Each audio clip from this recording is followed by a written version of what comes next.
Hello, everybody. Going to get this live stream going. Uh-oh. Cat's moving. He's going to ruin the show. Already things have fallen apart, and we've not yet started.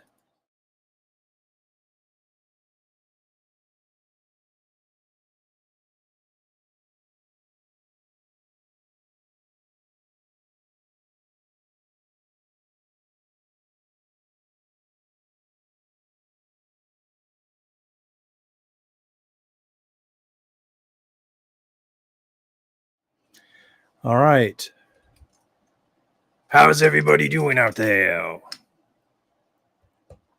I'm doing pretty good. How about you, Digbie? I'm doing absolutely fantastic because this show is so fun. No sound on intro. All right. Well, no big deal. I guess I could play it again while we're all waiting for Justin. Let's see.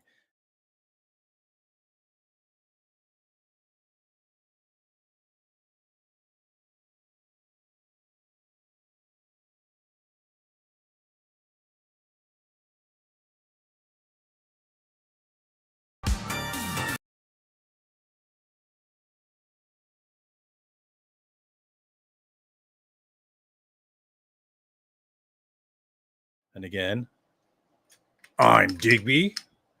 And with us today, we have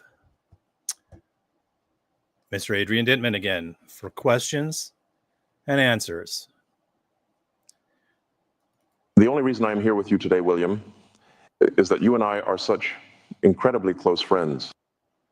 My name is not William, so that's nice, but that is not me. So today on the show, we will be having regular host, guest, whatever, Justin T. Brown of the If Only channel. If Only Timeline at YouTube at If Only Timeline. So check his videos out. Digbie, what do you think of those videos on that channel? Oh man, there's all sorts of new stuff there. Lots of great things happening on the If Only channel. Everybody should check it out. Okay. As usual, we have our regular musical guest, Fudge Guy. He's kind of a quiet dude. Probably won't be saying much this time. Not even playing any music for us, even though that's why we brought him on board and that's why he gets the big dollars here. So today we're thinking about talking about Adrian Dittman. And Adrian is a good friend of Elon's, but he's not Elon. Is that right, Mr. Dittman? Something going on with you right now, it appears. A lot of people have accused you of being Elon Musk. You can tell that I am not Elon Musk because I have way more gravitas. My voice has considerably more baritone. Okay. Kind of got weird lips there too. So can you tell us a little bit about your friend Elon Musk? Did I mention what an incredible father Elon Musk has told everyone he is? It must be true because he has 200 million followers. Why would they follow him if he was not honest about being such a good dad? That would be fucked up. Yeah, it would be. Hey, Farman Stoltz, Farman Stoltzfuss. It's good to talk to you. And Emo Dragon. Good to see both of you here. Yes, it's the Fudge Guy. He's normally our musical host, but today I don't think he's in a very talkative mood. Adrian Dittman here is, on the other hand, he's quite talkative. He's here to answer all sorts of questions. He can tell us about, what can he tell us about, Elon? As my father used to say to me back in South Africa, son, you're never going to run with the big dogs if you keep pissing like a pup. That's interesting. Kind of a curious dad. So, anywho, I'm opening up the chat to questions. If you got questions for me, for Digbie, that would be me, or for Mr. Adrian Dittman, he's here. Isn't that right? And he's very articulate. One should not take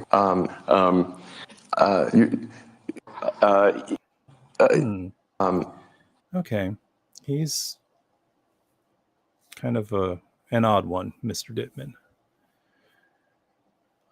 So it looks like we have Justin telling the whole chat that he's got no sound. Oh, I have no sound on the intro, and he's peeing. So the world knows about that.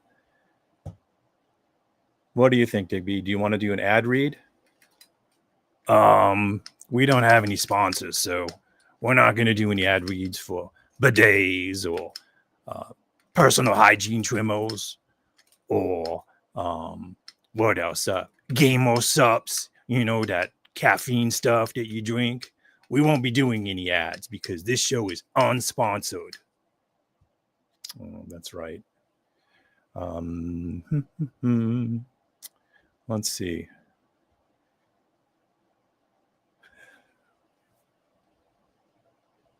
Let's see here. While I'm waiting, maybe I should share a video. Justin and I were considering doing a tier list of Elon Musk videos.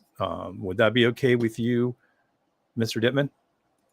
Oh yeah, dude. I totally agree with that. Okay. All right. So let's give me a second here, and I'm going to share a video. Let's see here. It's going to be a second because I'm incompetent. I'm trying to do everything all by myself. So here we go. We're going to share video. I don't know if it's on screen yet. Okay, it's on screen, but apparently it's not set up. So here we go. 1326. Restate my assumptions. 1. Mathematics is the language of nature. 2. Everything around us can be represented and understood through numbers. 3.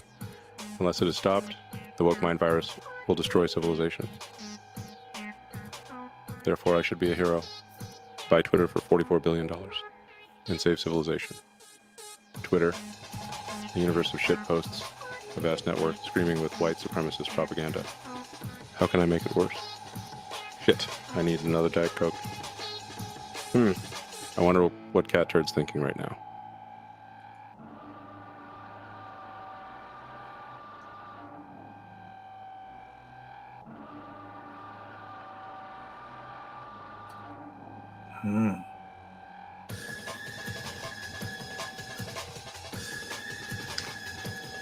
Okay.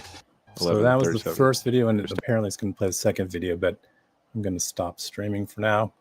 And I guess I can just talk about that video. So apparently, let's put me Digbie, and there I am. Apparently, Darren Aronofsky was pegged to direct the Elon Musk biopic. And if you're not familiar with Darren Aronofsky, his films are quirky. His first breakthrough film was Pi, which that was from, I think Pi is from 1986, and it's about a genius who goes mad trying to figure out the patterns in the universe. So I thought it'd be funny to swap out Elon Musk for the main character in Pi. So that's what that video is about. And there is Mr. Justin T. Brown coming in. I'm gonna go into welcome. Hi. Justin, and I can hear you. We can hear you for once. Is this my mic? That would be your mic. And let me see. Let me go back here. Okay. All right. So now it's just me, you, Adrian Dittman, and Digbie. So I need a mic stand. Hi everybody. Hold on 1 second. I'm gonna find something. Let me find my mic. Every week that was your thing. Was you're supposed to have a different. I'm so behind the 8 ball today. I had a late night with the baby. I'm super in dad mode right now. She fell down and hurt her lip a few days ago, and then I got infected. So she kept waking up in the night all sore and upset. And that's the worst. Justifiably, if my lip was messed up too, I'd be pretty sad and I'd be hurt, and So I get it, but it's also like I'm a little tired. I'm a little tired today. I gotta say.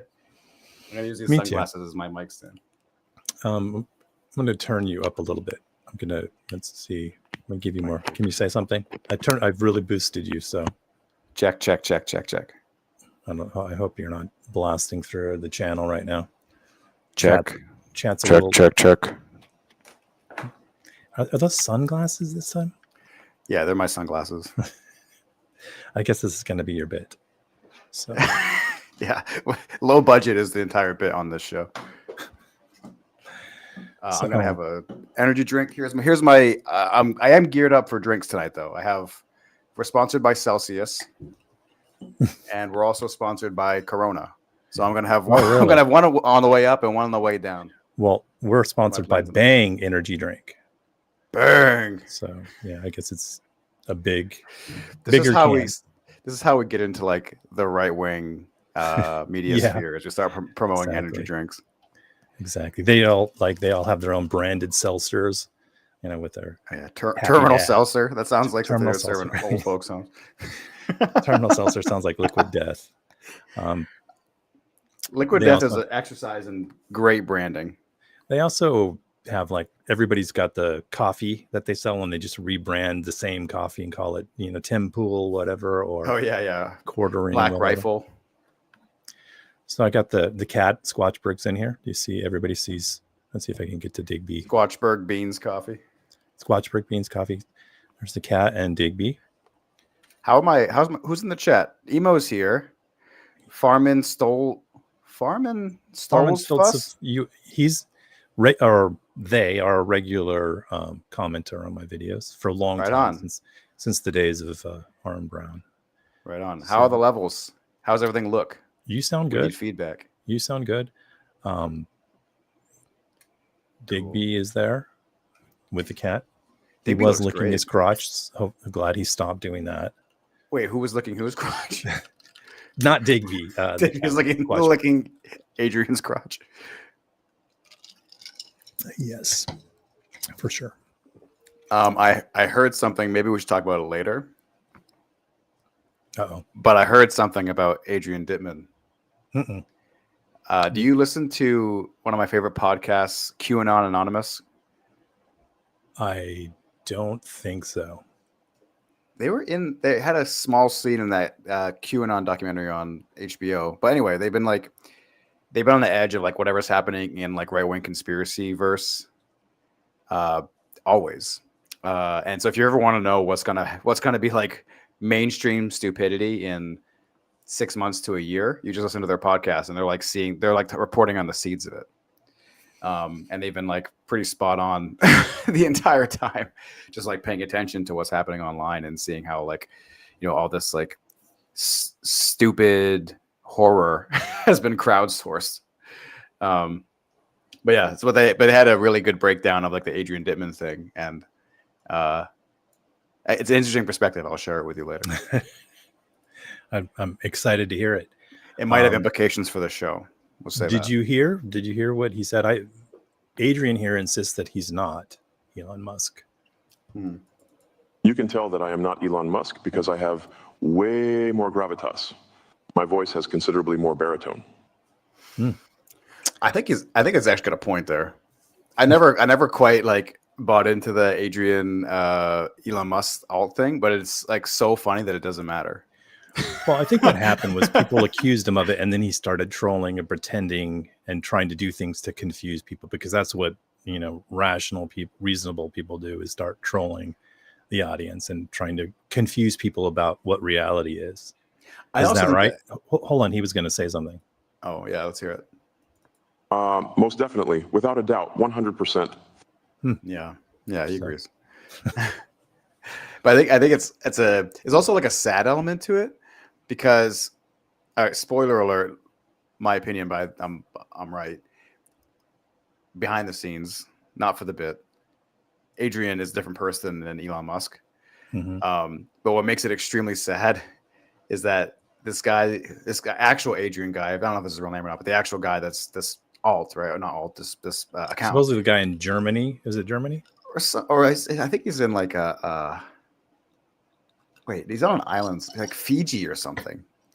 But I think he was German. Yeah, German in Fiji, because they like to, But it's really you. So he started leaning into Adrian, like him being Elon Musk, and I think he's trying to really get his mannerisms down and speak like him.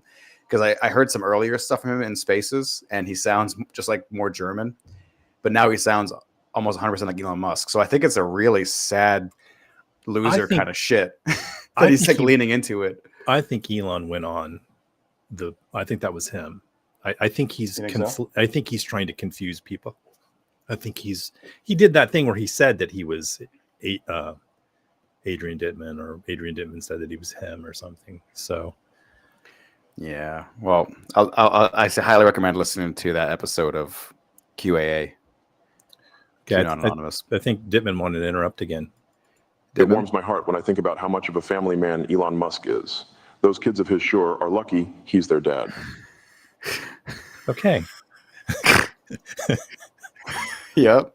Do you have anything else to add to that? Think about it. Elon Musk has 12 children scattered throughout the country, and he's the best dad every single one of them could ever have. Okay. Adrian, are you able to name Elon Musk's kids? Like, can you remember all of their names? Your guess is as good as mine. Before anyone asks me that sort of question again, they should really consider how fucking stupid I am. Okay. That is important to take into consideration. I'm going to boost the speed of the channel. I noticed that he's kind of distorted out there. So, and your speed looks pretty good today. And the quality. My speed? Your your connection seems good. At least for that's now. Interesting because I'm on stupid Wi-Fi again. I messed it up. No, you're not there. Come back. You're leaving and coming back. I'm gonna leave and come back so I can be on the Wi-Fi. I'm not off the Wi-Fi. I can be on hardwire. All right, right back. Okay, we'll be waiting for you. I'll have to try to fill the dead air with talk about something. So you think Elon Musk is a good dad, huh, Adrian? I think you know the answer to that one. Does the Pope shit in the woods? Okay. There you have it, folks.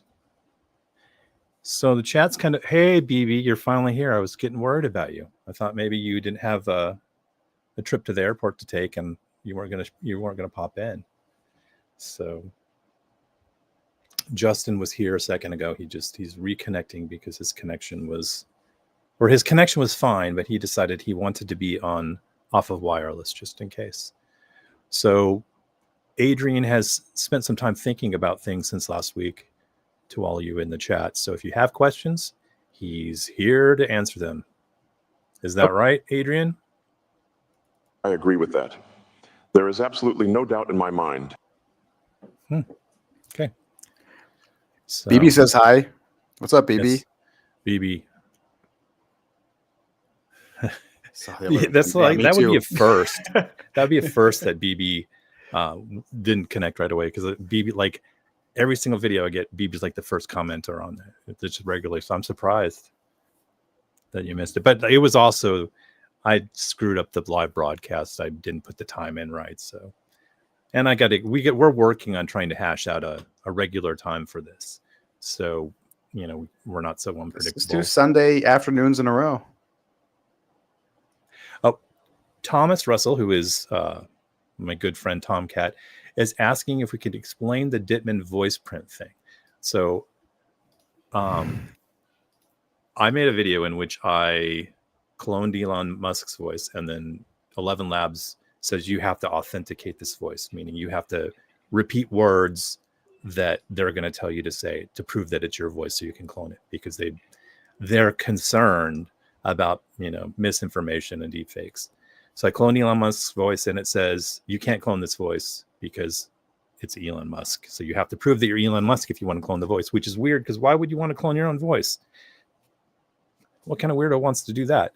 So I thought, well, if I can't clone Elon's voice, I'll clone Adrian Dittman's voice, because he's a completely different person. So I put Adrian Dittman's voice into the algorithm, not the algorithm, but the AI machine learning tool that will clone a voice. And it says the same thing, that you have to have permission to clone Adrian Dittman's voice, which is strange because you can clone any number of other voices. You can clone Tim Pool, you can clone me, you can clone your next door neighbor, you can clone lots of other celebrities, but for some reason you can't clone Adrian Dittman's voice. And it's curious because those voice recognition tools are pretty good. They will allow you to clone other voice impersonators. So like if you want to clone Donald Trump's voice, you can't. But if there's a comedian who does Donald Trump, you can clone that voice and use that voice as a fake version of Donald Trump. But you can't clone Adrian Dittman, which is very serious, is very odd. So either Adrian Dittman is Elon Musk, he's like we were talking earlier, he's confusing people about his identity because he's a shit poster.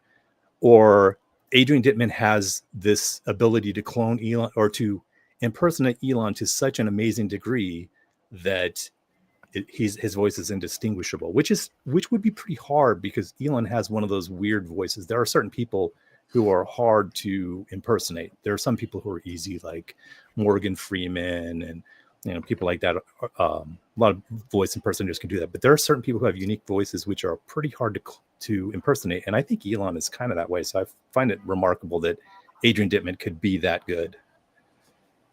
Yes, BB, you can't clone Elon. You can't. There's a bunch of other people. Did they stop? Do you know if they stopped letting you clone Joe Rogan, Justin? They crack down on pretty much any celebrity that is in the right wing sphere, at least. Is that why they didn't crack down on Tim Pool because he's not a celebrity? I guess so. Yeah. His voice is totally notable. Is my frame rate weird? I feel like my frame rate's really choppy. You look okay. Like my movement. You look okay, at least on it. The video software, when you're in the green room or whatever, it doesn't actually show what's broadcast. So you want to check the broadcast, the YouTube broadcast, to see. I think it looks a little choppy on the broadcast. Chat, what do you think? Yeah. BB says that you can't clone RFK Jr. And that was the voice that. Yeah, I lost my RFK Jr. Yeah, and I guess no, you were. I was a really good one too. Impersonating RFK is a little tricky, but there are a lot of people who do really good RFK impersonations too. Yeah, there's one guy that I think he's on TikTok or Instagram Reels. He just eats pizza rolls as RFK Jr. and it's very, very funny. If you ever see pizza rolls and hear RFK's voice, I suggest stopping the scroll and giving it a listen. Yeah, on TikTok. Well, I'm glad that they unbanned TikTok so we can have that high quality content. Yup. That was crazy that they just like flicked off the lights on TikTok and oh my god, that was such a. I can't believe they let him do that. I mean, it's such a win for him. It's they're totally acquiescing to for like Trump generations. You're going to have Zoomers who don't really follow politics who are going to think that he really worked to save this thing when it was not that. But I guess he's a genius in terms of making people think that reality isn't the way it really is. No, I don't think he's a genius. I think it's just that this country is specifically designed for guys exactly like him. He's like Neo in the Matrix for America. I think like every structure in America is designed to elevate Trumps and Musks. Like the project of America is to make those guys. It's not for us. It's for them. It's made like we talked about this last time. Like the most like George Washington figure in modern times is Donald Trump. Just total dirtbag, rich nepo baby, right? Fool. That's the whole point of this country is to make those guys. So it makes sense that like as soon as they step in, it's like the missing puzzle piece. You know, it's theirs. Everything is theirs. So of course, when they step in, every system that's in place just immediately kneels to them because this is for them. They found the one. Like the entire American project has been like cranking along to find this guy, and they finally found like the champion, and it's Donald Trump. Hate to say it, but I mean, look, crack a history book. You know, everything that's good has happened in this country has been an anomaly. It's been from us fighting back against the country that's been built around us, right? But the point of the country is Donald Trump. You think so, huh? I think so. Yeah, I guess from if our system is rooted in, capitalism, he's the premier figure for that, not only in the media sphere but also in the political sphere. He's just an all-around good fundraiser, which somebody like Joe Biden only was fundraising by using him as opposition. If the Democrats didn't have that, they would have nothing. Yeah, he's a big boost to everybody. Like, there's nothing more valuable to the Democrat Party as an industry, as a business, as Donald Trump. Same thing with media. Like the opposition to him is, very lucrative, to say the least. It's more interesting than opposition to Joe Biden. People just, nobody has. Joe Biden has no energy, so it's like people don't have any energy to fight him. Even when Fox News did it, it feels lame. But fighting Donald Trump, that's like a wrestling match. It's a big event for 4 years straight. A lot of eyeballs, a lot of ads to sell. So, I mean, it's for interesting. Democrats, that's a lot of fundraising. It's interesting that you say that Joe Biden didn't have much as far as fundraising goes or whatever, but he was like not a candidate that people reacted to in any other way than he's just old. The idea that he's a white male, that's just expected, that's who's supposed to run things. And the criticism they have of Joe Biden should have been the same criticism of Donald Trump. But if you look back, Kamala and Barack, they had clear opposition to both of those figures, whereas they didn't with Joe Biden. The only thing they had was he's an old dude. So, yeah. And he's boring. I mean, America's we're the entertainment capital of the world. Of course, like, the more entertaining person's going to win. Well, he was. It was crazy that Trump didn't win the second time. He just fucked up that bad. It wasn't like Joe Biden had any sauce at all. It was that Trump really horrified everybody. Joe Biden was, like, in his younger years, he was way more enthusiastic. Like, have you seen that thing where he challenged? I mean, he was almost like a Donald Trump kind of larger than life character. He challenged that one guy he challenged somebody to put a push-up contest or whatever. And when somebody he's funny in a different way. He's not entertainment, but he is funny, I think, but not in like a, no, I mean, I wasn't saying that he's anywhere on that same level, but I was saying when he was younger and sharper, he was slightly better. I think he just went out like a dud. Always had terrible hair though, but in a different way than Trump. Those were hair plugs, weren't they? Wasn't his hair like fake too? He was Biden's more recently. Yeah, it's very clear. He's got like 8 strands that are just like 14 inches long that he goes all the way back. But Trump does Trump kind of does that thing too, where he just kind of curls it up like this. And yeah, but I think Trump is like Trump's. And don't take this as a compliment. It's just like I think it's like a equation. It's a fact. Trump's just like a funnier person. As I am that my name is Adrian Dittman, I am certain that this is true. Yes. Speaking of like fake covering up your baldness, but Biden's funny in like a demented old man kind of way, and Trump's funny in like he is kind of a cartoon character kind of way. So, anywho, yeah, we had some great plans for some Adrian Dittman or Elon Musk commentary today. That's right. How do I want to get you full screen? There we go. I want to see you. I don't want to see Elon Musk. I mean, I don't want to see Adrian Dittman's face at all. I just want to see you. That's what everybody's seeing right now. I mean, I can hide him for a bit, but he's here for this is interactive Adrian Dittman here. I like that Adrian looks totally disassociated and out of his mind while we're just talking. I wonder if I need to do, I mean, it's a bad cut because it jumps, like it's choppy. I got criticized. Somebody said that I needed to make it more smooth, and when he talks, I'm like, I'm not going to spend all that time. Nobody gives a crap about this. So, Cronkomatic says, never give a sucker an even break. So, welcome, Cronkomatic, and thanks for that insight. Hey, Kronk. And wait, is in the chat? He was in the chat. BB is saying that Biden was on Parks and Rec. I vaguely remember that. Yeah, he was. That was a big like pro-Biden. I think Amy Poehler is like a big. Yeah, I remember Biden head. That was who she was looking at. Her character, of course. Was I think her too. I mean, yeah. She doesn't strike me as like a Bernie supporter. Don't think so, huh? Mm-mm. Nah. Well, I think once you reach a certain level of like, with rare exception, once you reach a certain level of wealth and fame, the furthest left you can go is like Joe Biden.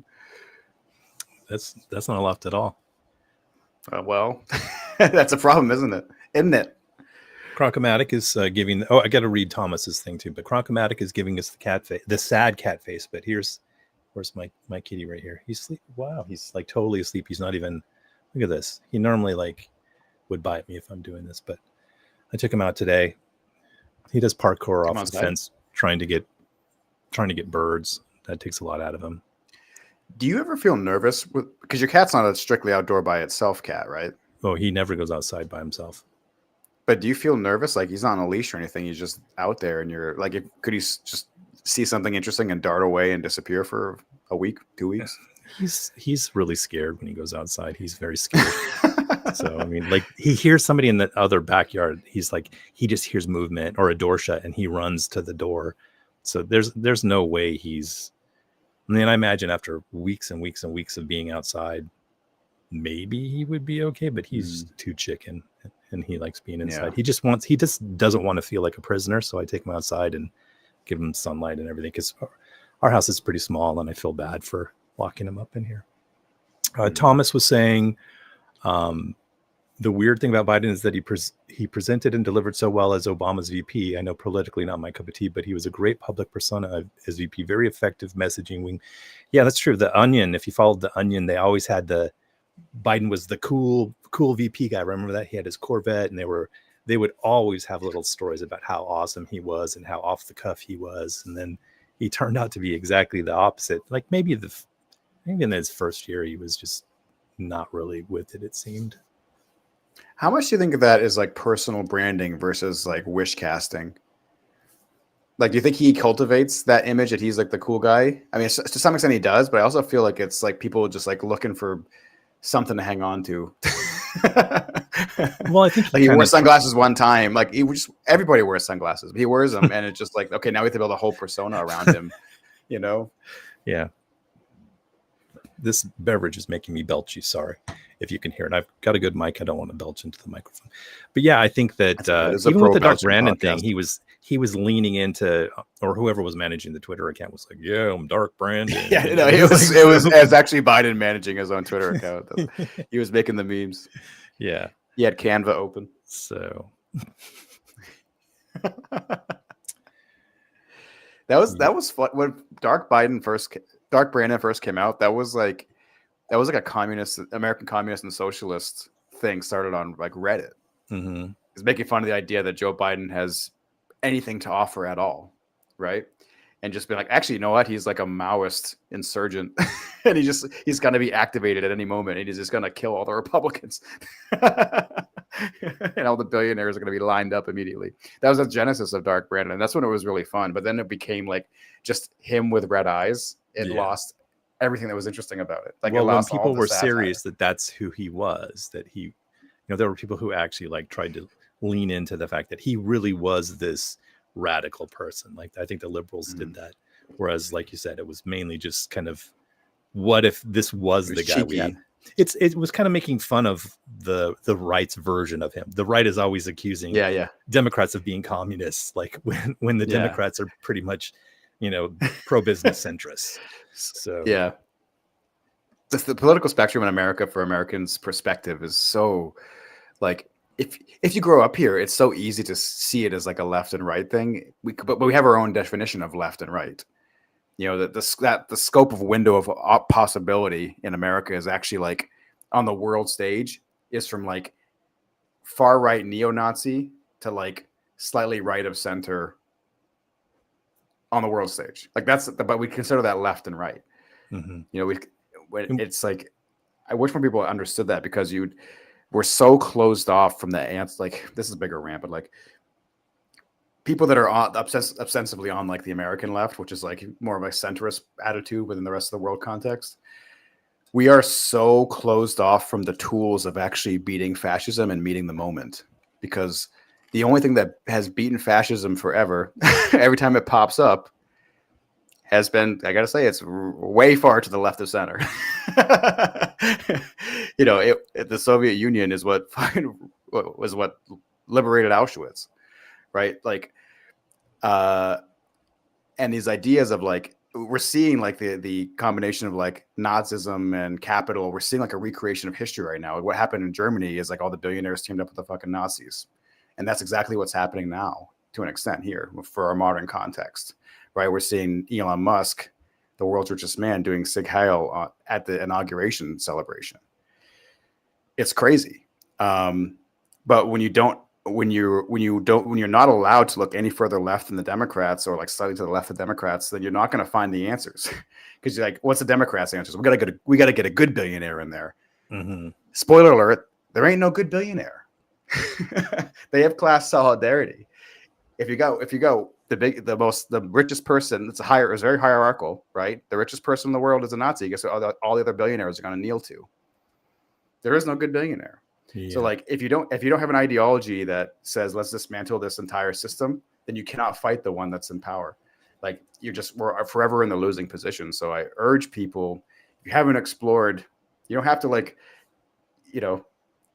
become like, you don't have to like become a big fan of the CCP or like the Soviet Union or anything. Just look at like what socialism and communism is and the ideas that work from it. There's some very successful groups in American history that you can look back to. You can look back to the Black Panthers.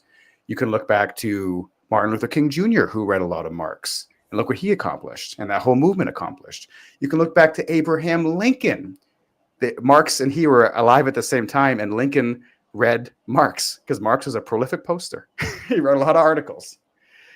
Do you think this idea of like capitalists shouldn't own people comes from like the capitalist country of America that was founded on genocide of Native Americans? No, it came from somewhere else. So like, I urge people to explore these ideas. If you want to find answers that can actually solve the problems that we're up against, you got to go past the Democrats, and you got to like explore deeper into things that were not taught in school. It's imperative, actually. I think we're in a scary time, and there's no amount of like Chuck Schumer that's going to save us. You know what I mean? I don't see how we get back to actually educating people. They're dismantling everything. The public school system's going to be completely obliterated after this 4 years, I think. And podcasters will save us. Yeah, I think so.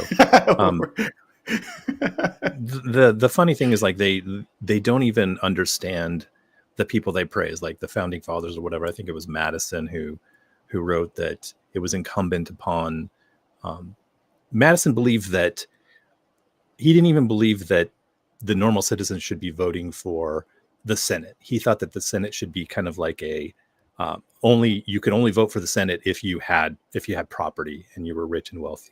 But Madison also believed that it was incumbent upon us to tax the wealthy, to provide free public schools for everybody so they could become that. It's a kind of a fucked up system, but at least he believed in taxation, whereas today modern Republicans are taxation is theft, and I don't see how. But they're lying too. They want to tax the hell out of us because the money's going to come from somewhere that these billionaires are getting. It comes from us. Like either it comes from us, our labor, where we're grinding, working 8 jobs like we all are now, side hustles and everything.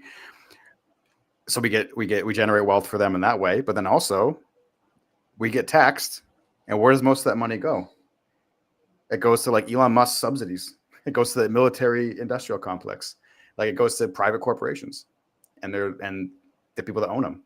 Like that's where most of our money goes, no matter what we do. So yeah, I don't know. Oh, I saw a great comment.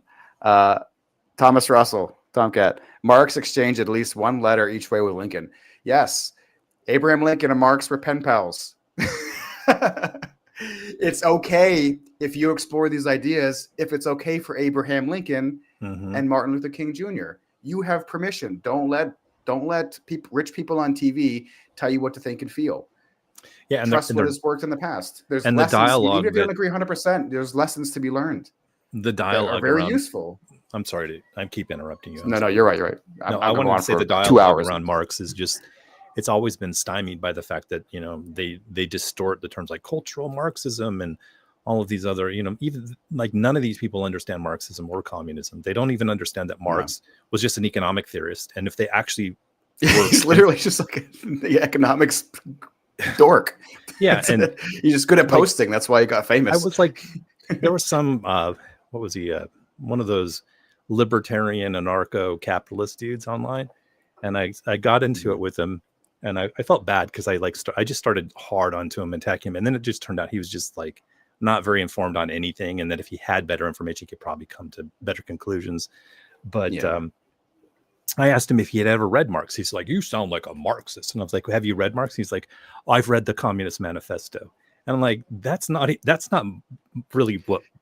Marx. That's just a pamphlet to try to get worker solidarity. It wasn't like, and to be fair, you probably didn't read that either, or you skimmed it or heard somebody talk about it.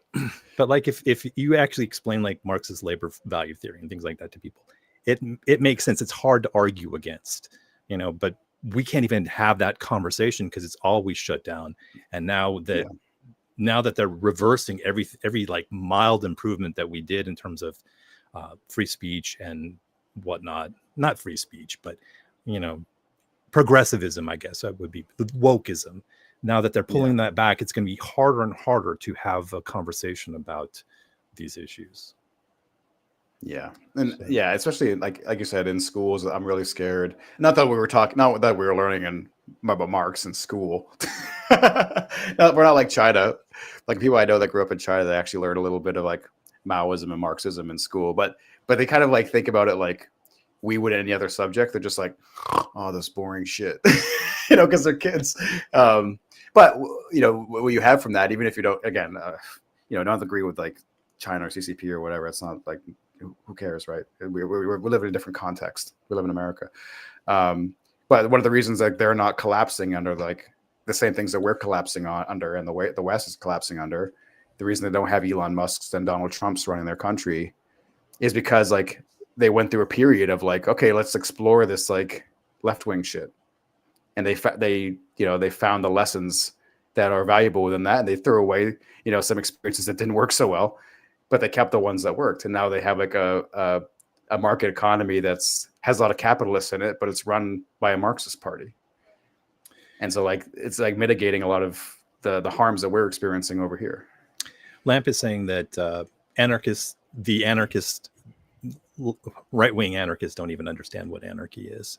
And that's probably true on like both sides. I think you get, when you're young, a lot of times the appeal of anarchy is more appealing than actually your understanding of the full breadth of everything, like anarcho-syndicalism and all the other, complex theories, which seem like there is not a state, but you're still governed to a certain degree by, the people in your community and whatnot.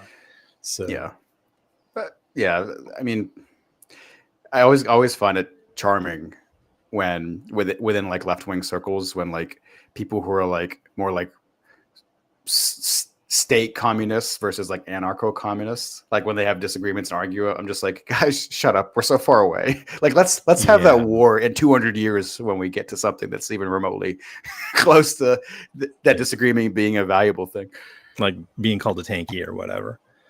That's all stupid. So I think that's the thing that a lot of people don't get, is that it should be all about unity and solidarity, and we need to overlook some of the differences between the minutia that we often quarrel about. The right is far better at coming to some consensus. They do still have the detractors where they're calling really extremely conservative people rhinos and whatnot, but they're far better at unity than we are. We just can't, like, no matter what, we just are at each other's throats.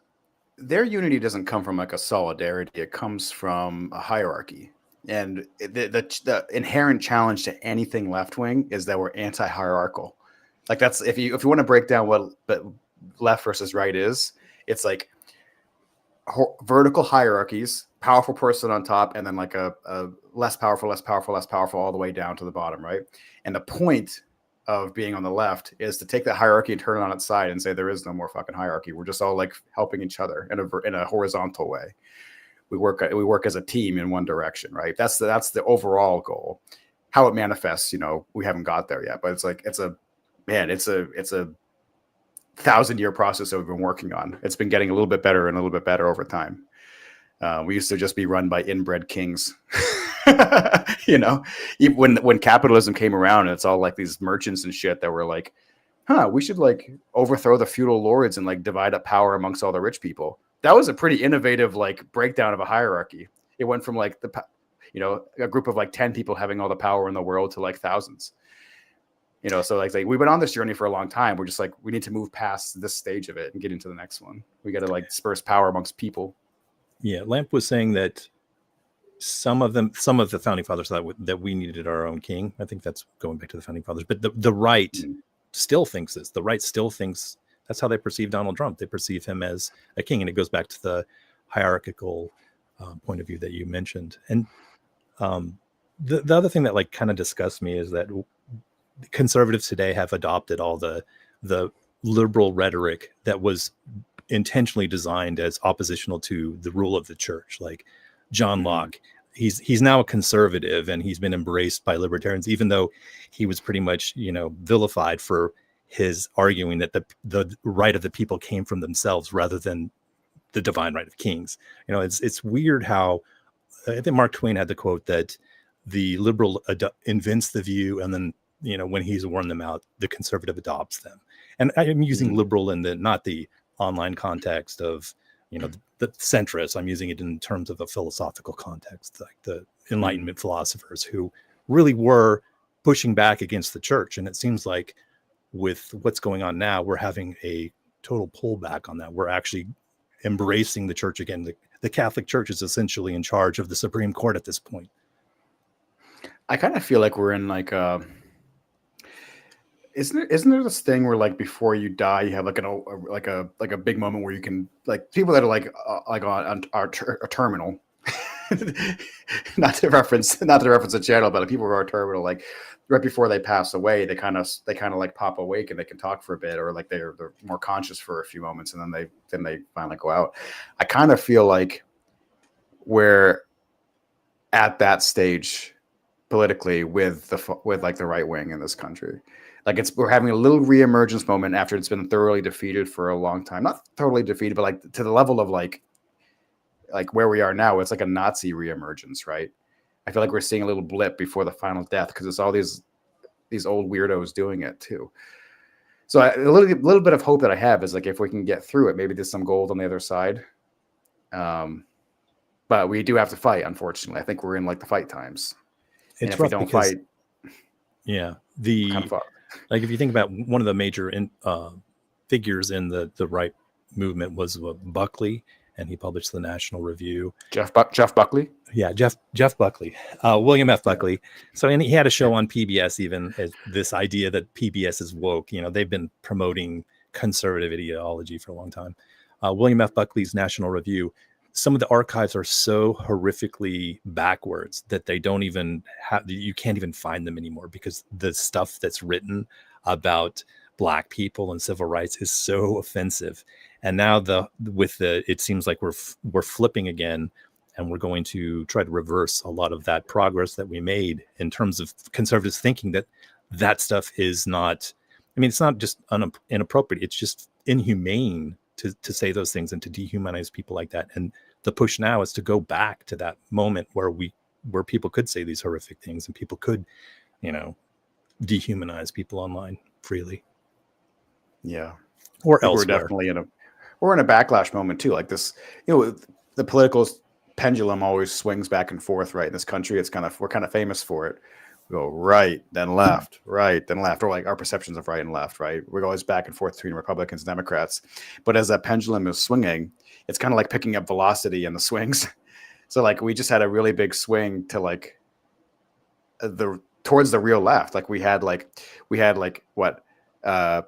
Occupy mixed with, let's think about the last decade. We had like Occupy, Bernie twice. We had BLM twice. We had No Dapple. We have people like fighting the cops again. We're getting back to some real like left-wing American roots. And we had Me Too, right? And what's happening now is kind of a reaction to all of that. The pendulum is swinging back the other direction, right? In a hard way, because you picked up velocity on this side, it's going to swing back the other way. So now we're getting like the anti-Me Too movement. We're getting the Andrew Tate-ification of the culture, right? We're getting the anti-BLM movement. They're like trying to get rid of all DEI shit and like just being openly racist again. We're getting anti-Bernie shit. You know, we thought we should expand the social safety net. Guess what? We're deleting the whole thing. Mm-hmm. So it's like, but what that means, if my theory holds true, that we're always on this pendulum, the next swing back to the left is going to like crack the ceiling. So we gotta fight and ride it through, and then ride that pendulum back, because maybe we'll pick up enough velocity to actually change things this time. I appreciate that optimism. Thomas is mentioning in Australia how the whole system is geared towards indoctrinating you towards being essentially conservative and embracing the status quo. Yeah. That's true, but like I think like Australia seems to be a little bit more progressive than the United States.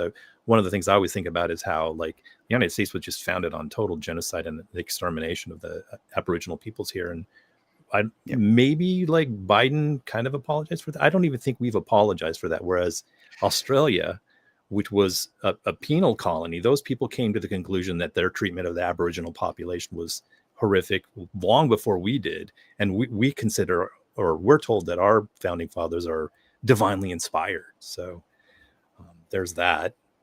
But yeah, and as far as Orwell goes, like that's still like a misreading of Orwell that you get on the right, where they say that Orwell, this is a book about it's anti-socialism, it's anti-communism is what it is. It's not anti-socialism. Orwell was pretty much the anti-communist party and the way it was manifesting, and he was perceiving yes not and like that was not what he was criticizing was not communism as most theorists expressed it. It was authoritarianism is essentially authoritarian, which is, and I mean life is like and what's so funny is like people try to like authoritarianism is so associated with communism, like because people keep saying it a lot.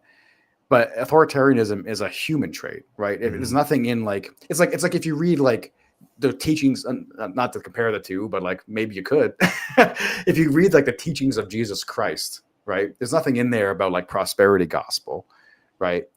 It's like these things. There's some human trait shit that gets put on top of these ideologies.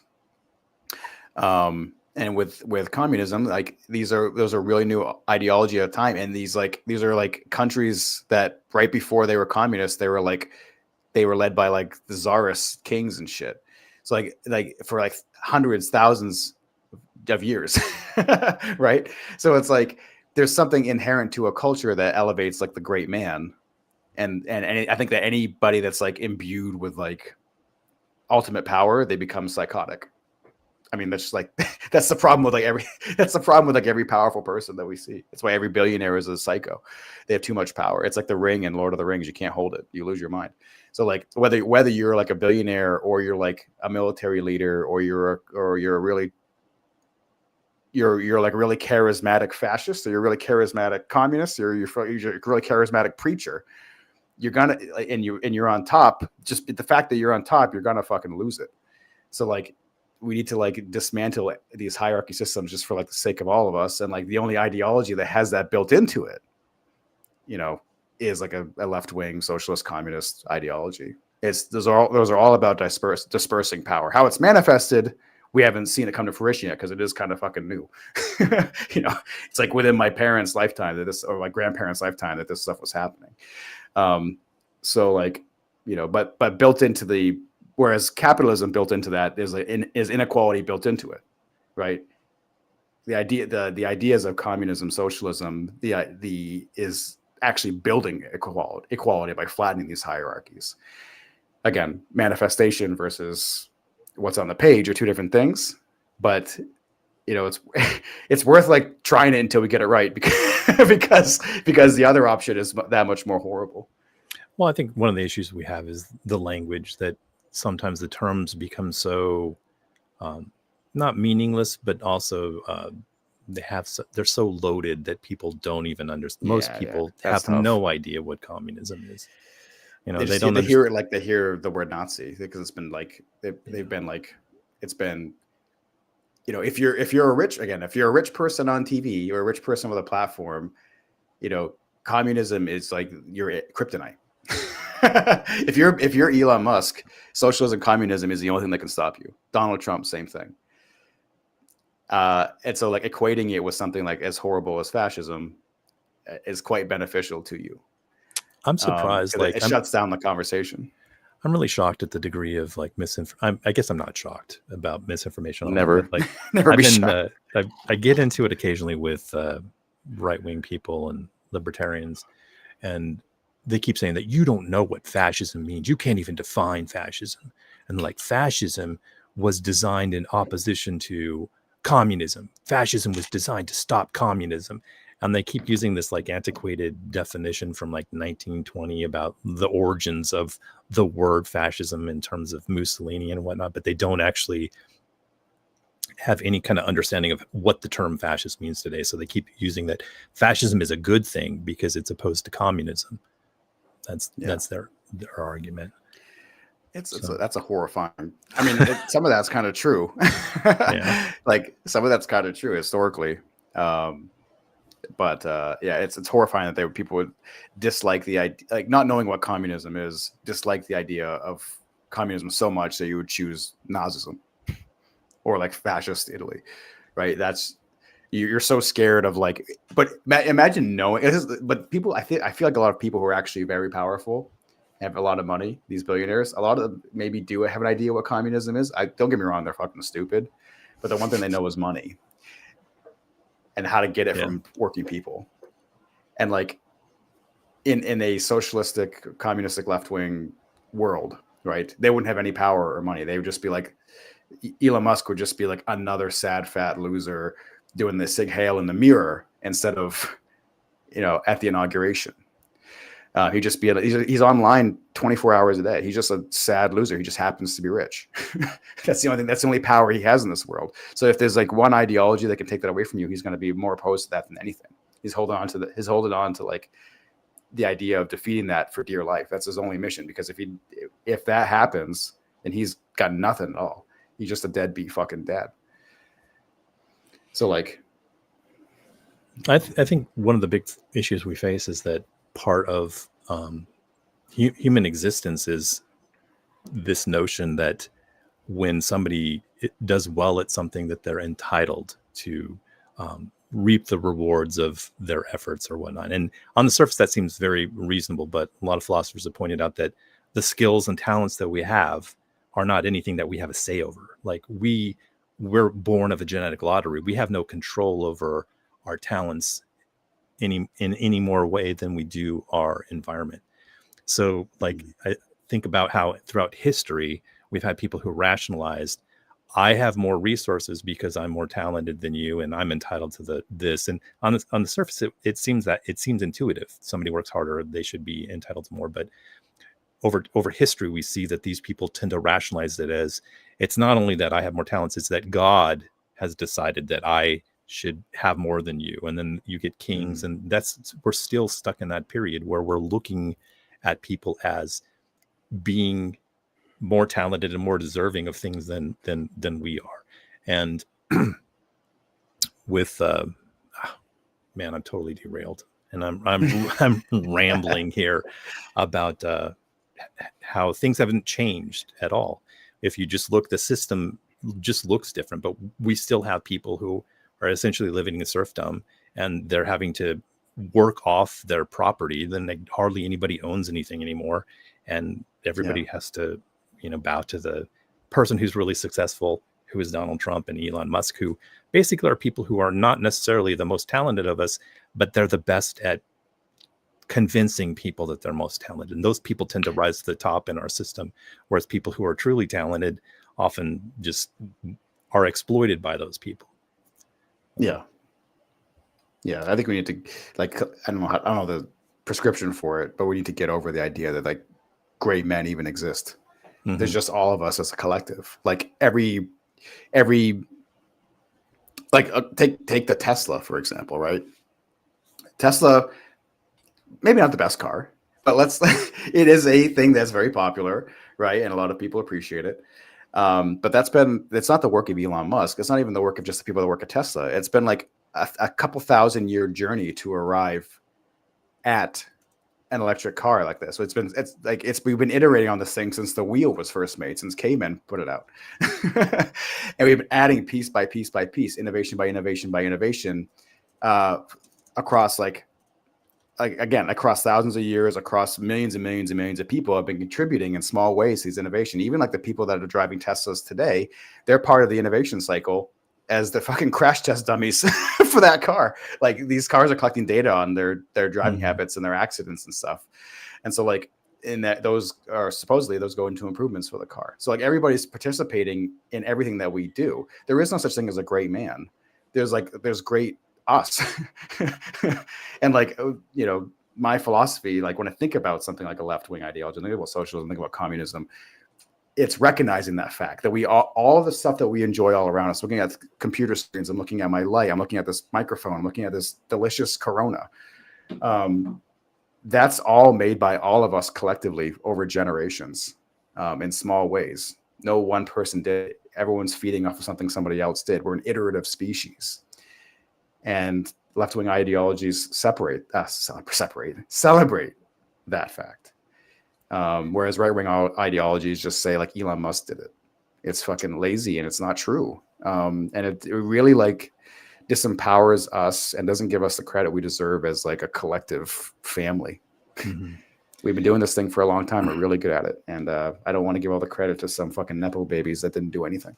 I was reading a biography of Hirohito, and the author was talking about how partly why kind of this authoritarian and fascistic regime in Japan came to power was in opposition to the concept of individualism of the West. So that's kind of like a mixed bag, because on one hand, you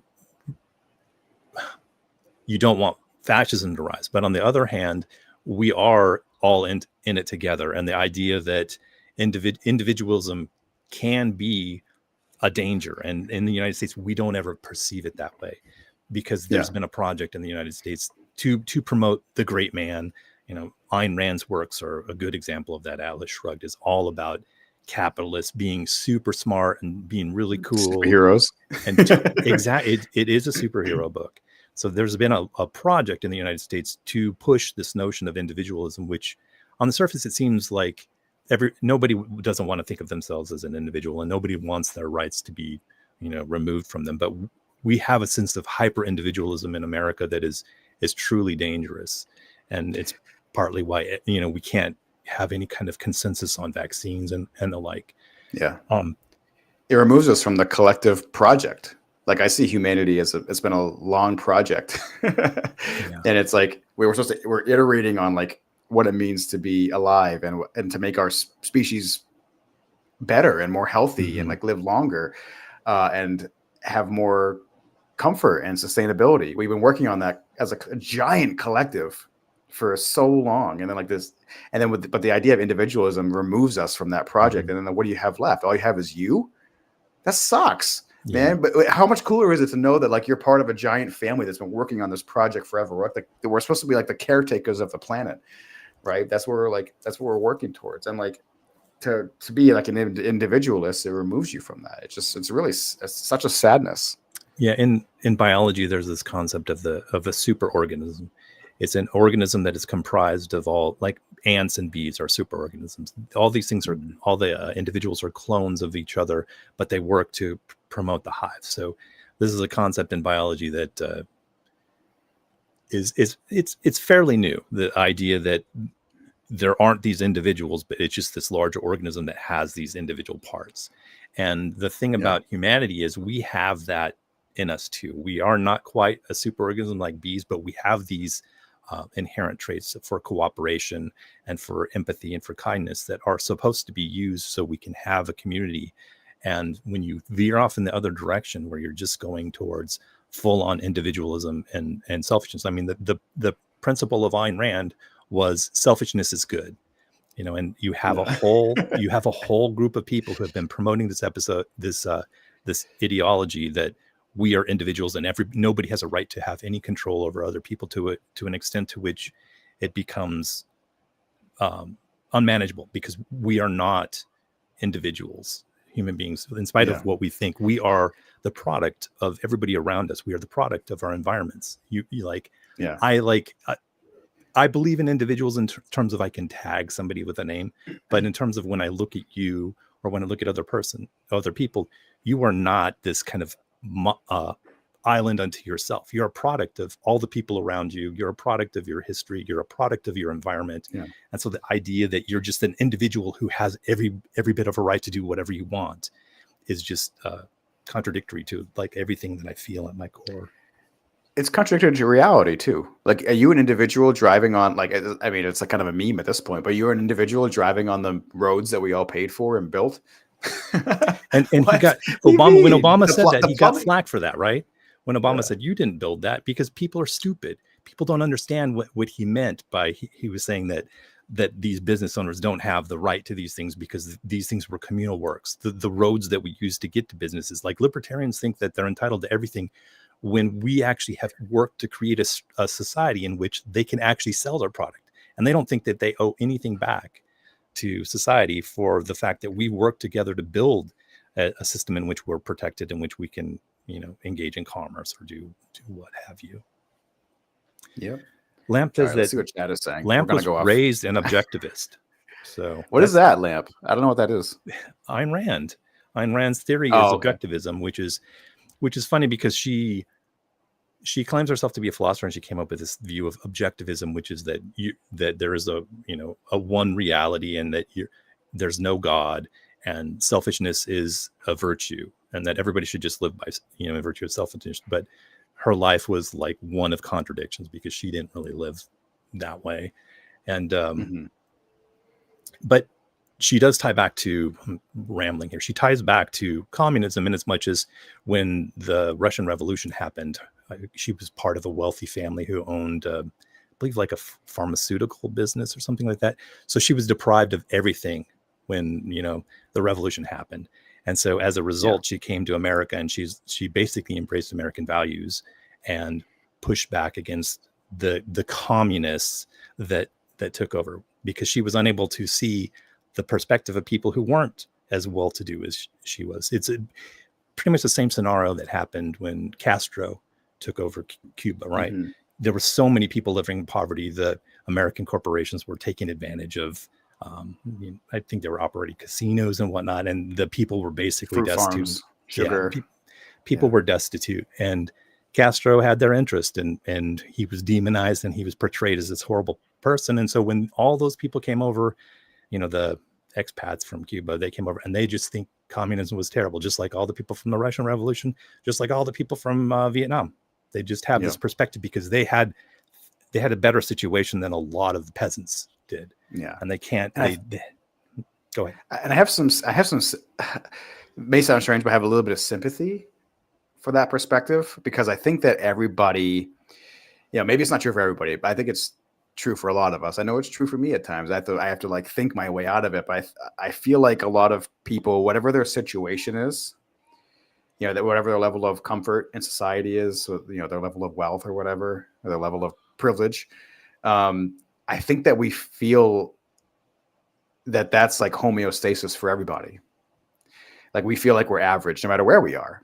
So if you're not a wealthy person, you feel like everybody's like that. Whereas if you're a wealthy person, like Kim Kardashian probably feels like she's of the people to an extent. And I think that, and so I think it takes real work and real thought and real learning to get out of that.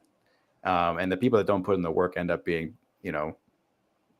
some real, they could be real dirtbags. So Lamp is describing objectivism to you from the perspective of somebody who grew up in it. So why don't you read it? I explained my perception as somebody who was. So Lamp says they were Lamp says they were raised an objectivist with a sweating smile emoji. And they say the highest moral calling is your own survival and happiness. It's interesting. That's a moral calling, like not just a thing that you need to do, but it's actually like that's like gets you closer to God or something. You become a god. Then there you go. The cream will rise to the top, and if you are suffering, you're probably lazy. That's so. I'm sorry to say that's so cruel. People with disabilities included. Yeah.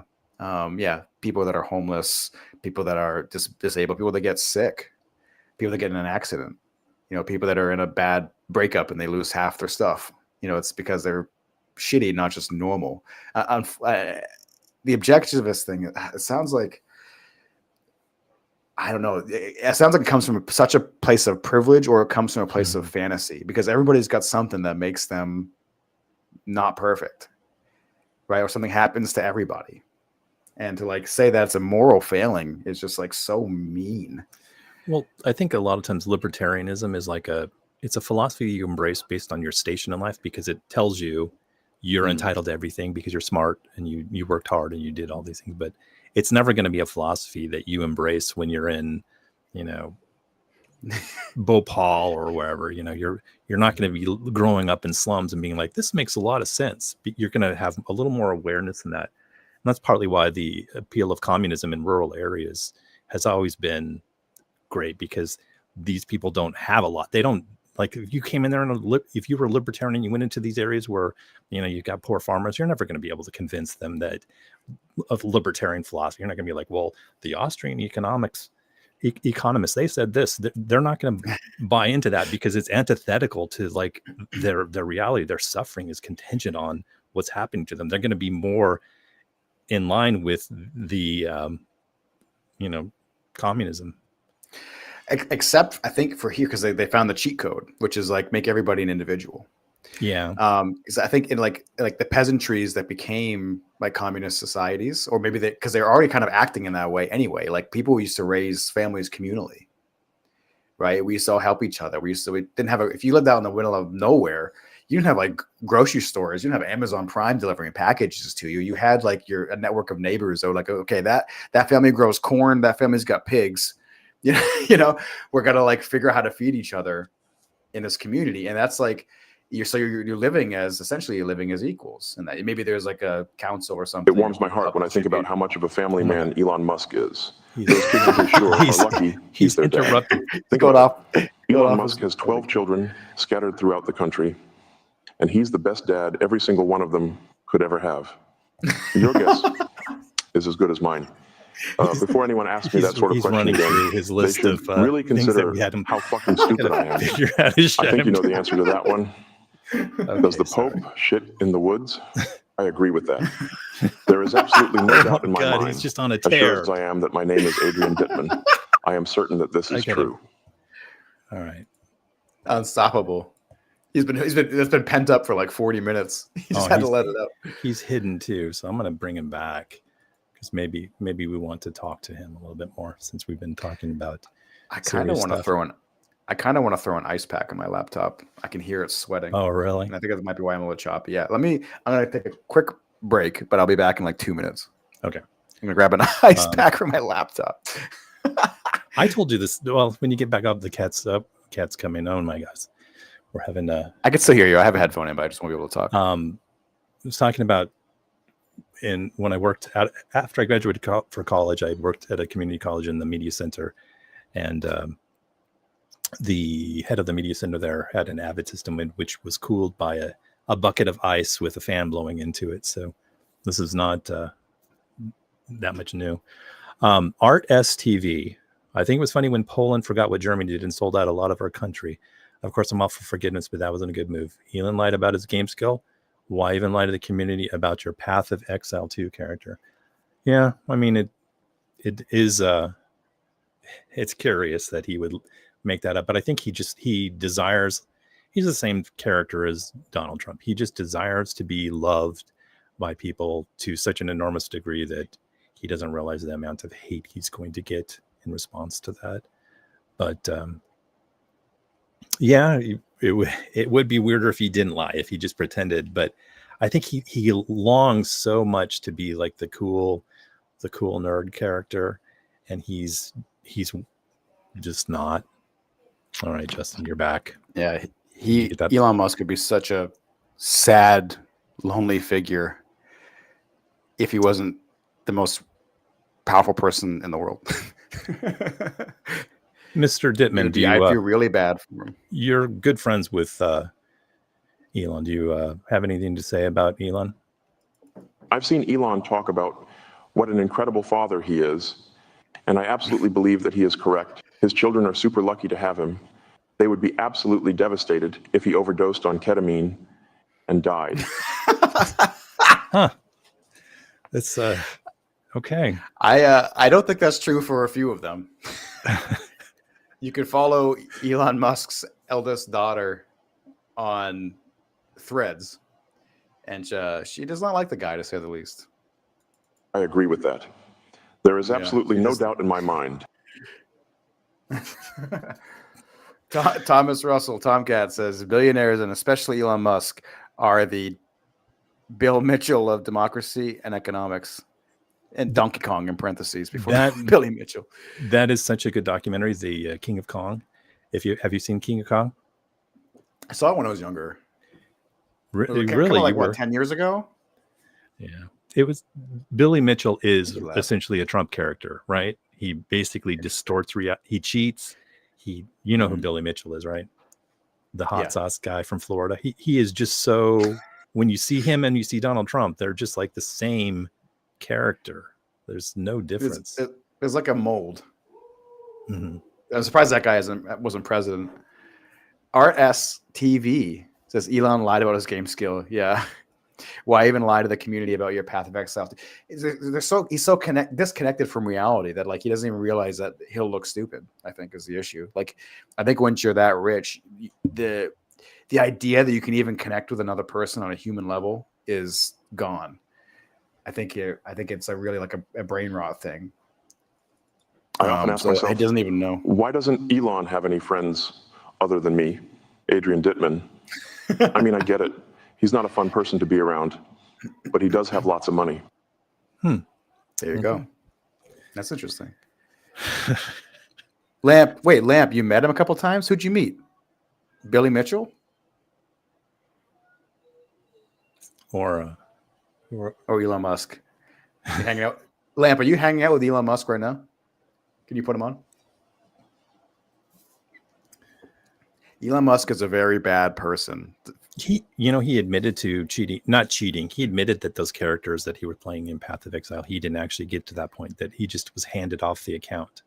So yeah, totally. And like, I think that's valuable for like people that are still like learning that Elon Musk is a fucking loser and a liar, right? And it helps shatter the illusion, because he's like, just the fact that you're rich in this country, an illusion is like created around you, and whatever you say is like God said it, right? He can just say like, "Oh, I'm saving free speech," and therefore like people will, like half the country be like, "Oh my God, he saved free speech," without lifting a single finger, right?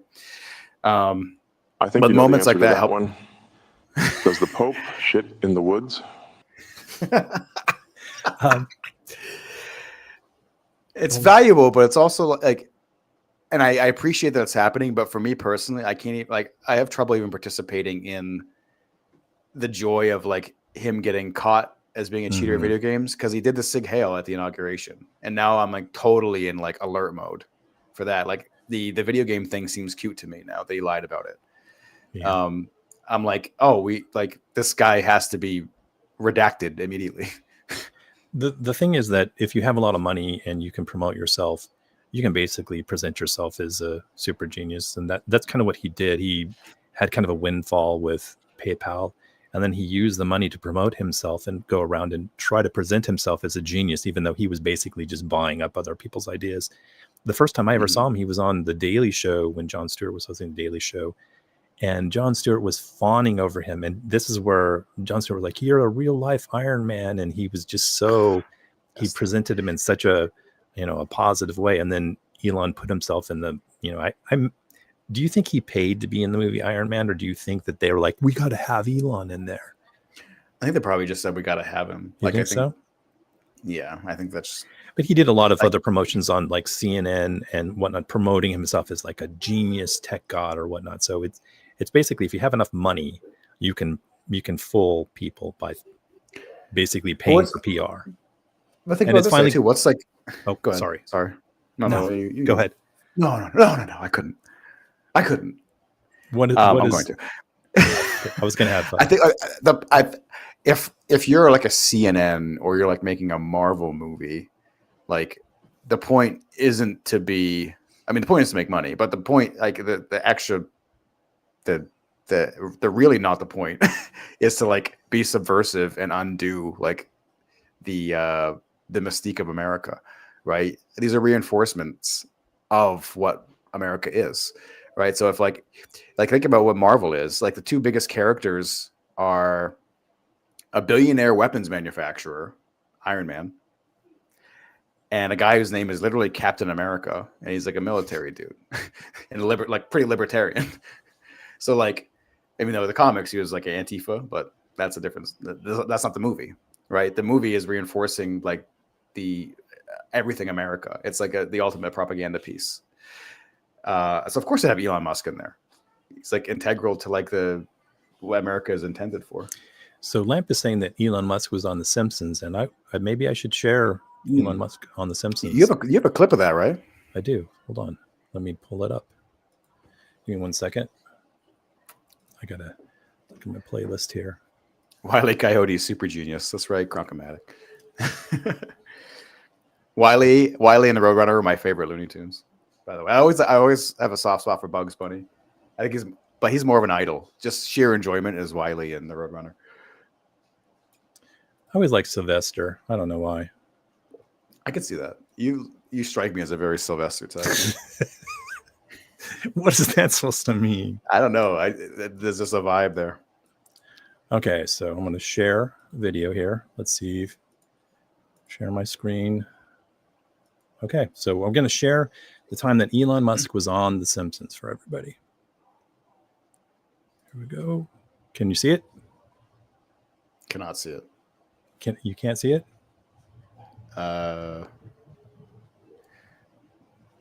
It looks like it's being shared. To be fair, I'm full screen on you. Okay, so you're not going to see it then. So I'm sharing it. Here we go. There it is.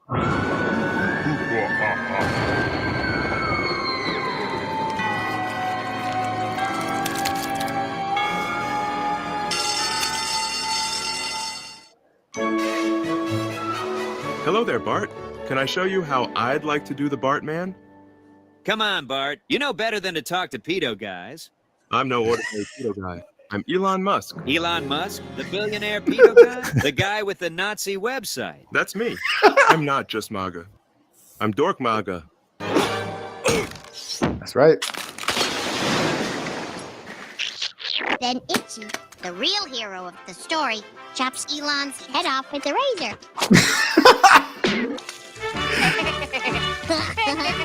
The preceding program contains scenes of extreme violence and hopefully will have been viewed by Elon Musk. If free speech allows you to weaponize words and imagery against the marginalized, then surely it must allow you to use the same tools against the richest and most powerful. Let that sink in. Say that.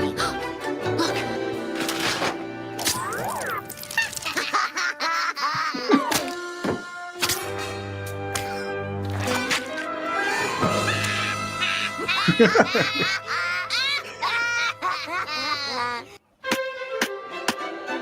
you doing, Mom? I tried burying Elon, but the crows got him. They wouldn't even give his death enough time to sink in. There we have S it. tier. S tier. I've watched this probably 100 times. So good. Yeah. It's so good. I love that one. Yeah. So that was the time Elon was on The Simpsons. I've been still thinking about recutting the original episode from, I think it's 2016, because it would be so easy to do and it'd be funny, but I'm just mad at The voice, the mouth lined up so well. Like it looked like looked like original. That was really clean. Well, thank you.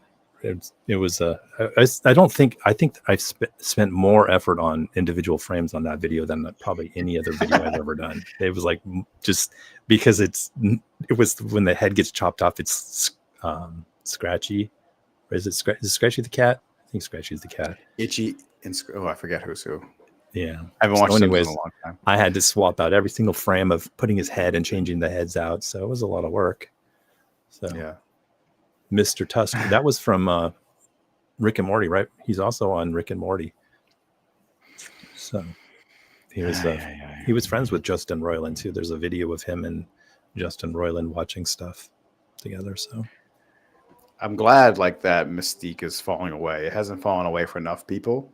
I still think he's probably in like the majority of like disliked versus like ratio. I'm sure I guess he's probably still in the liked, but hopefully not at this point. But I think we're trending in a good direction. It's just it's a little too late though, unfortunately. The Wall Street Journal had an The White article House. about how he's disliked by half the population now in America. So that's a start, because there was partly why he was able to do what he was doing was he hadn't yet alienated a lot of the people on the left or the centrists. It's kind of a bummer that like no matter how hard we try, we're not moving the needle as much as like these guys are moving the needle on themselves, which is kind of like it's kind of a blessing. At least they're so unlikable that they're hurting themselves. But I wish that people would listen to us a little more because we could avoid a lot of this bullshit if you just like, because a lot of us were like, even like 2016, we're like, this guy's a psycho. This guy's a real bad dude. And like, everyone was like, yeah, right. He's actually the real Iron Man. Mr. Dittman, what did you think of that Simpsons video? Yeah, oh man. Definitely S tier. It was a very realistic portrayal of me. I mean him. That's right. Yeah, okay. So, yes. So right, I should probably get going soon. Okay. Just FYI. I think that I get the 5 p.m. dinner cooking. Yeah, I got it. When my parents are staying with me, it's like. Are they still there? Yeah, they've been here for like 5 months. Wow. It's awesome. Yeah. Every night, just delicious food. And I can't say no. I came out and they were like, oh, dinner's gonna be ready at 5. And I was like, I'm in the middle of something. And they pointed at the table and it's just like a big stack of tempura. Ugh. And I'm like, oh my God. I gotta shut down the stream immediately.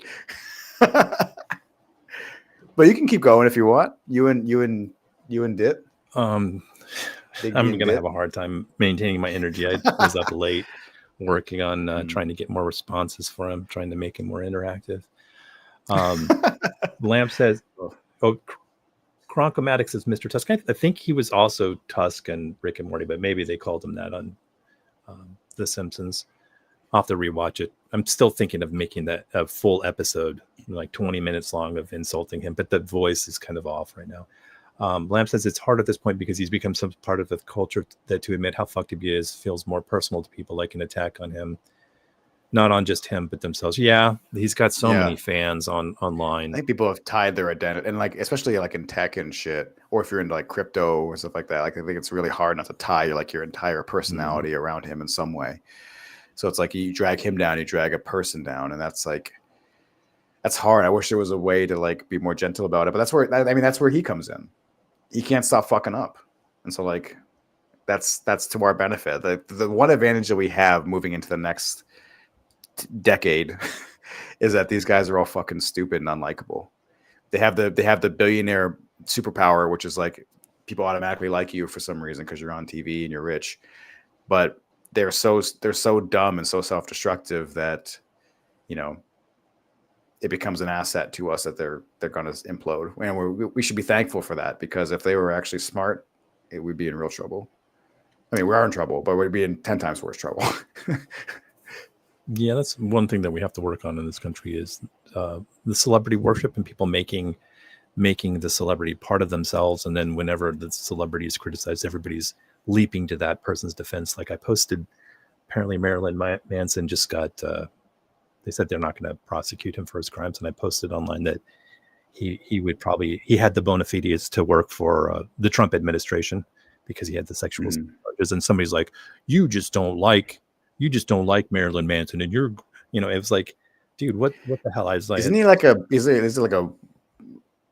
girlfriend abuser? Yeah, sexual abuse and shit. And incredibly abused, incredibly accused of it. But this guy is like so much consumed with Marilyn Manson and is being part of himself that any kind of criticism of this other person he wants to push back. And I think, we're never going to get that. I mean, some of that's time though. Like there's a lot of like Jon Stewart you mentioned earlier. Oh, by the way, Panther just popped in. She says, hi, sirs, bye, sirs. What's up, Panther? Wish you were here. Thanks for stopping in. You provide such a great, you make this a lot more sane and you make us less rambly, and your insights are always really valuable. Yeah. because without you, we're just a mess. Yeah, There's too much like ADHD shit going on here for us to be alone. But I don't know what I was saying. See, I forgot what I was saying. Panther, save us. Yeah. So Lamp says must have faith in his ability to fail. Yeah. Oh yeah, that's what I was gonna say. Yeah, I mean, the only thing is time. I think all these like, I mean, if you want to go back to Marxism, like the contradictions will collapse itself, right? So you know, there'll be a point when like Donald Trump's approval rating is like 1%, right? Oh yeah, like dude, they're I gonna totally agree with like that.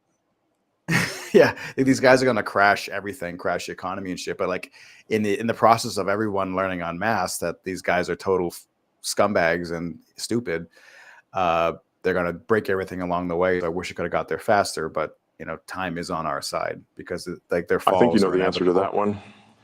I think you know I agree with that. There is absolutely no doubt in my mind.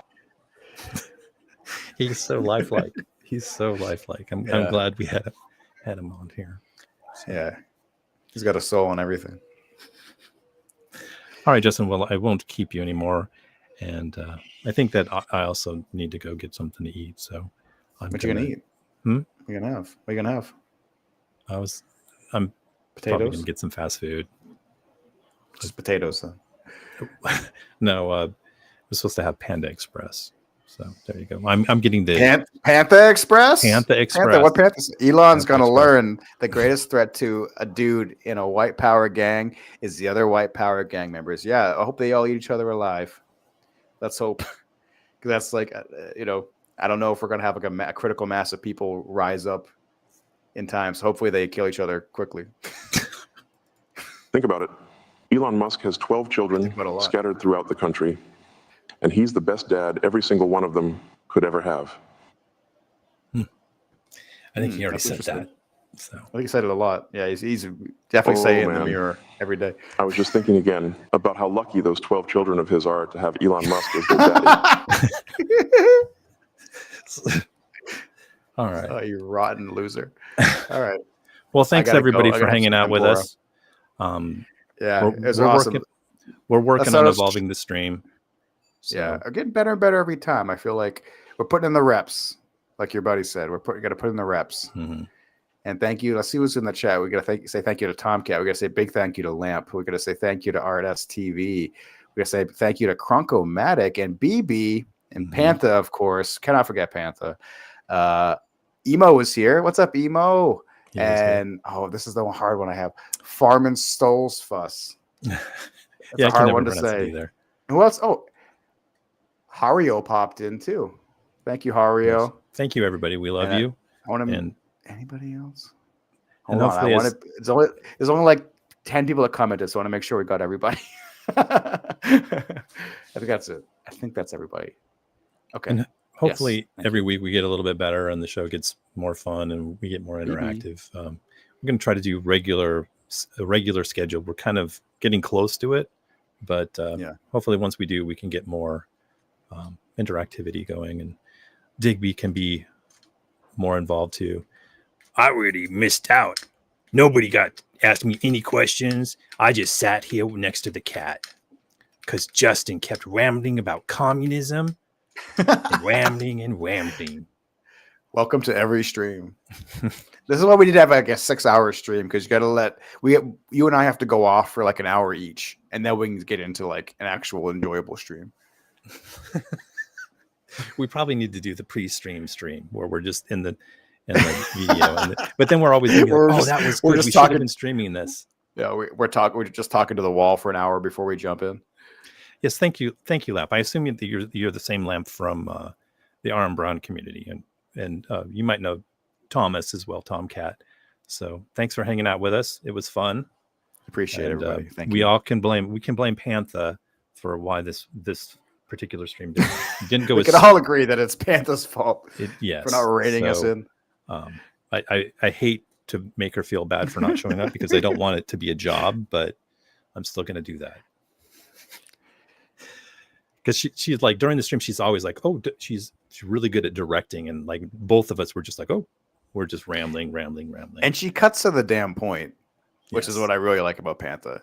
Is that it takes us like a half hour each to come to a conclusion. Panther will just say the shit and get it over with, and it's just really pithy and kind for everybody that's listening. So Yes, I we appreciate need that you. voice. So All thanks right, again, I gotta go. everybody, and special It's thanks to tempura Lamp time. for being super active in the chat. That always makes Yeah, I it. appreciate it. That makes it so fun when you guys are going crazy in the chat. It Can't makes be it guilted. really enjoyable. I'm gonna work on it, Panther. So, anyways, thanks everybody. Justin, enjoy your dinner. Bye bye. Adrian, Good hanging with you guys. See you later, Adrian. Good hanging with everybody, but except Adrian.